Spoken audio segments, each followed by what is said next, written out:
प्यारे बच्चों, आज हम पढ़ा रहे हैं संज्ञा। संज्ञा किसे कहते हैं?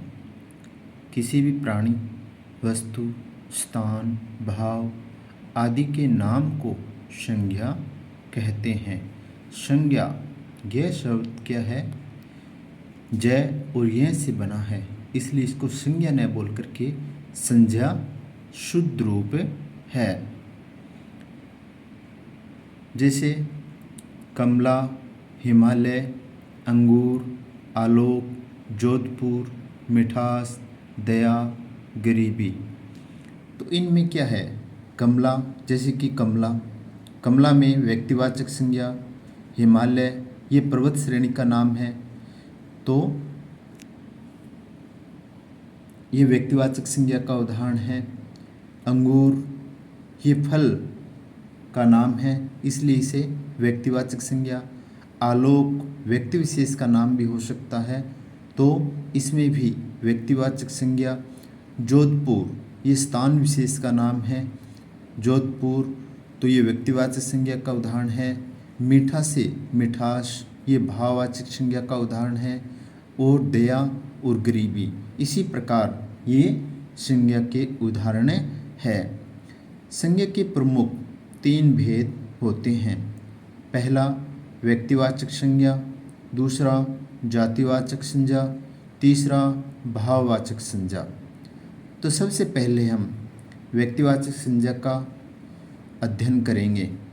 व्यक्तिवाचक संज्ञा वे संज्ञा शब्द जो किसी एक विशेष व्यक्ति, वस्तु, जानवर या स्थान का बोध कराए व्यक्तिवाचक संज्ञा कहलाते हैं।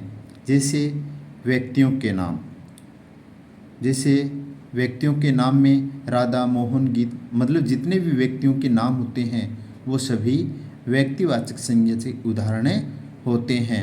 देशों के नाम, जितने भी इस संसार भर में जितने भी देश हैं उन सभी के नाम, जैसे चीन, जापान, जर्मनी, भारतवर्ष, अमेरिका, तो इन सभी के जो भी नाम हैं वो व्यक्तिवाचक संज्ञा के उदाहरण है। नदियों के नाम, जितने भी इस संसार भर में नदियां हैं उन सभी के नाम व्यक्तिवाचक संज्ञा के उदाहरण होते हैं। जैसे उदाहरण के तौर पर गंगा, सरस्वती, चंबल, माही, सोन, ब्रह्मपुत्र, नील, ये सभी नाम व्यक्तिवाचक संज्ञा के उदाहरण हैं। शहरों के नाम, जैसे जयपुर, जोधपुर, दिल्ली, आगरा, इस प्रकार जितने भी शहर हैं तो उन शहरों के नाम व्यक्तिवाचक संज्ञा के उदाहरण होते हैं। धार्मिक ग्रंथों के नाम, जैसे धार्मिक ग्रंथों में बहुत से धार्मिक ग्रंथ हुए हैं, उन सभी के जो भी नाम हैं वो व्यक्तिवाचक संज्ञा के उदाहरण हैं। जैसे रामायण, श्रीमद् भगवत गीता, महाभारत। दिशाओं के नाम, दिशाओं में उत्तर, दक्षिण, पूर्व, पश्चिम, ये सभी व्यक्तिवाचक संज्ञा के उदाहरण हैं।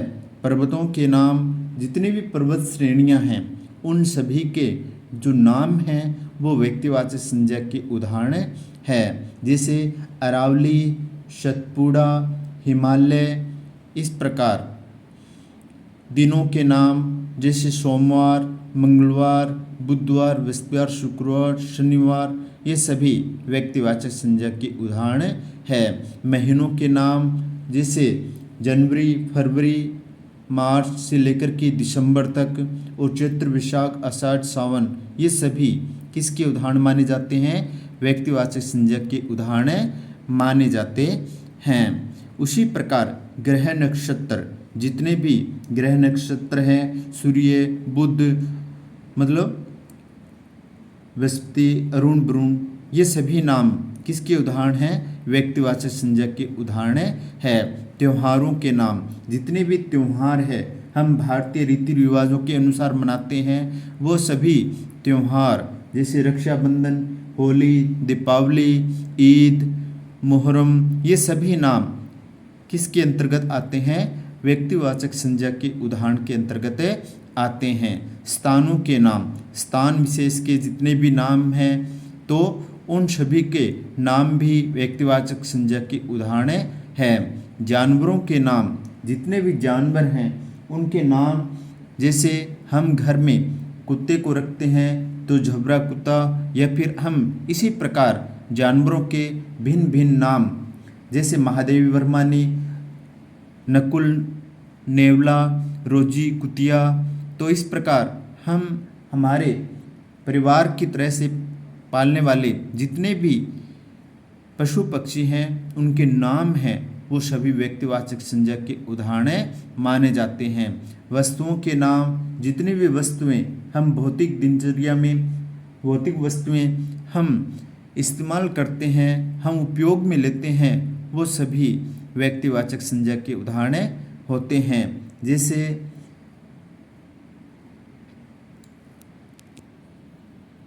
ओरिएंट का पंखा, जितने भी सर्प हैं उनके नाम होते हैं, तो वो सभी किसके उदाहरण माने जाते हैं?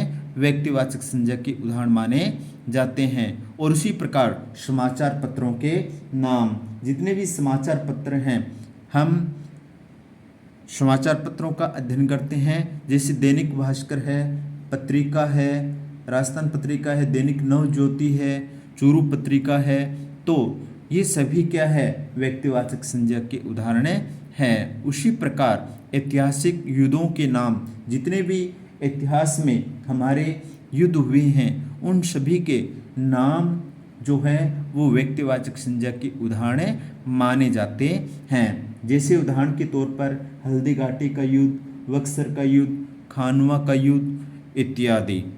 तो इन सभी में हमने व्यक्ति विशेष, देशों, नदियों, ये सभी क्या है? जाति विशेष का बोध करवा रहे हैं। इसलिए जातिवाचक संज्ञा के उदाहरण हैं और इनके जो भी नाम हैं लिए जा रहे हैं किसी एक विशेष व्यक्ति, वस्तु, जानवर यानी कि प्राणी या स्थान का बोध करवाते हैं, वो सभी व्यक्तिवाचक संज्ञा के उदाहरण हैं।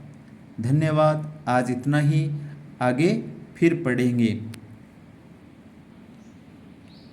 कैसा लगा वीडियो? लाइक और कमेंट।